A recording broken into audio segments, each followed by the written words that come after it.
Y en la República Argentina trascendieron fotos de la ex primera dama Fabiola Yáñez con moretones presuntamente provocados por el ex presidente Alberto Fernández. El exmandatario afirmó que todo es falso y además lo demostrará en la justicia.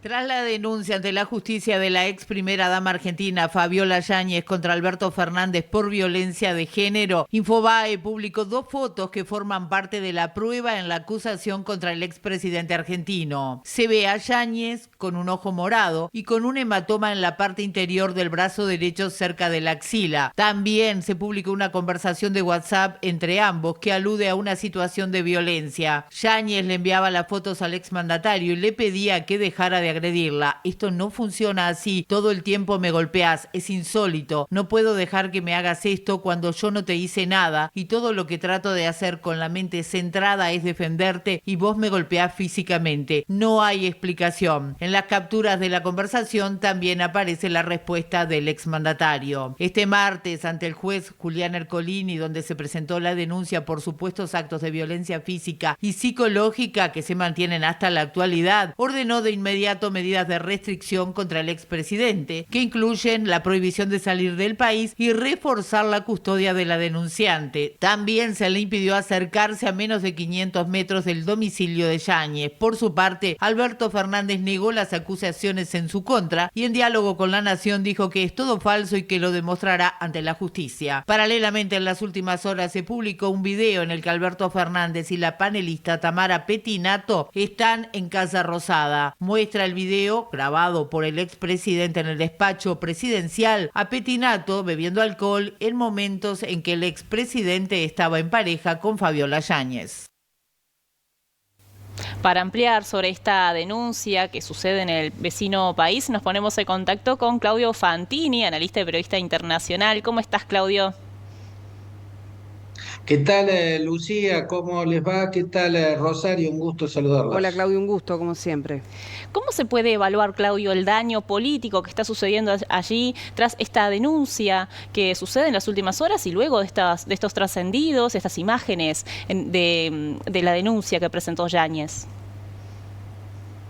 Bueno, indudablemente es el final más patético, más espantoso para una carrera política muy larga como lo es la de Alberto Fernández. No podía terminar de peor manera que esta. Es vergonzoso desde todos los ángulos que se lo observe, más teniendo en cuenta que era un presidente que entraba o iniciaba sus conferencias saludando a todos, todas y todes, y haciendo ese tipo de cosas. Bueno, queda como un contraste tan horrible con lo que ahora descubrimos era una pose absolutamente impostada, y que, de corroborarse totalmente estas denuncias, que hasta ahora parecen muy contundentes, eh, bueno, implicaría hasta la posibilidad de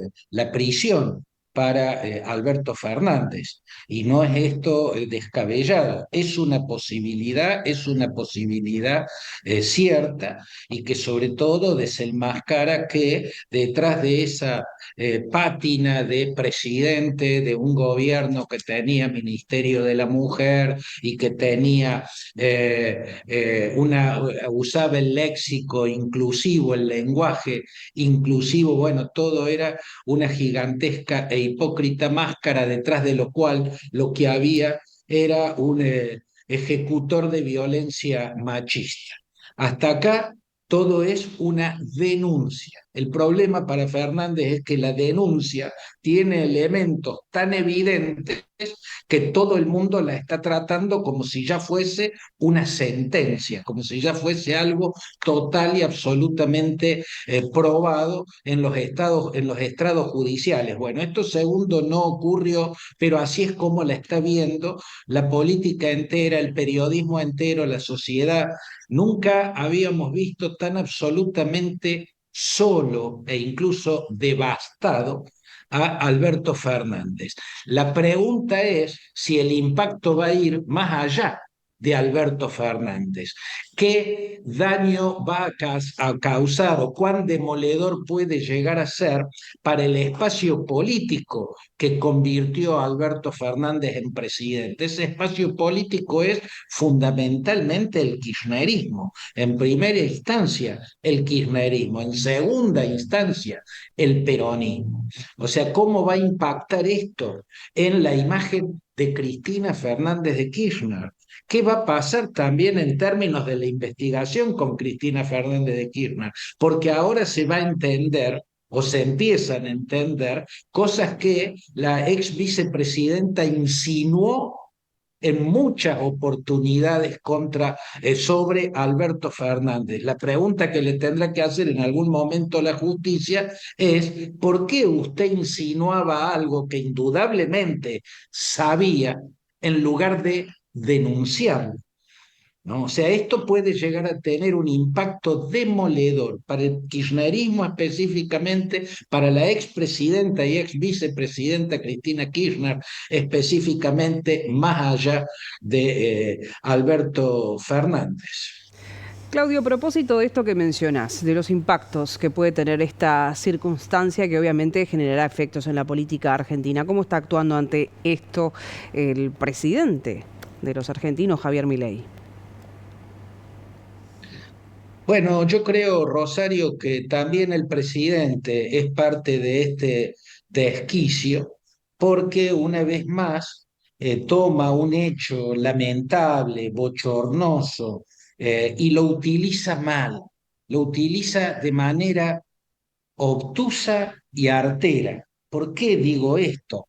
Porque ni bien salió la denuncia de Fabiola Yáñez contra Alberto Fernández, ni bien se presentó la denuncia, Milei, el presidente en funciones, tuiteó, primero dando por hecho lo que seguramente puede ser así, pero está dando por hecho lo que todavía y aún hoy tiene categoría de denuncia, ¿no? No es un juicio cerrado, no es una sentencia, o sea, trató como si hubiese una sentencia cuando lo que hay es una denuncia. A eso lo puede hacer el periodismo, a eso lo puede hacer el resto de la dirigencia, la sociedad en su conjunto, incluso ahí tampoco está bien. Hay que dejar en claro que por el momento esto es una denuncia, por más que parece indudable su veracidad.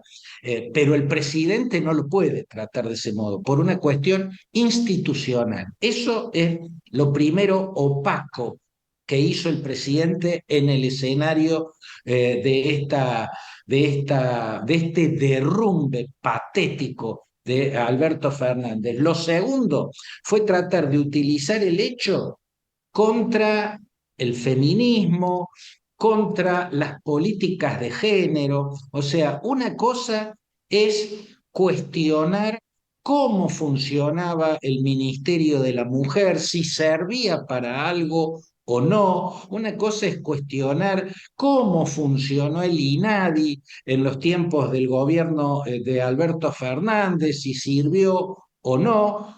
Pero cuestionar así en abstracto las políticas de género, eso es ideológico. El presidente Milei considera que las políticas de género son parte de la Agenda 2030, son parte del globalismo y del marxismo cultural y por lo tanto lo desprecia. Y usó este caso para lanzarlo contra el conjunto de eso que él define como una aberración, las políticas de género y el feminismo. Y eso es además exactamente erróneo, porque si precisamente por estas horas los argentinos están estupefactos y viendo derrumbarse a Alberto Fernández, un hombre que hasta hace poco ocupó la presidencia, es porque hay una conciencia de que la violencia machista es siniestra, que es un mal necesario de curar en la sociedad, y a eso lo reemplaza una cultura en la que tuvo mucho que ver el feminismo a escala global. ¿no? Él está aprovechando ideológicamente esto, pero además de una forma desacertada. Es éticamente cuestionable y es intelectualmente cuestionable. O sea, Alberto Fernández está viviendo este vía crucis porque golpeaba a su mujer precisamente porque hay una conciencia de la atrocidad que significa que un hombre golpee a una mujer, aunque sea el presidente de la nación.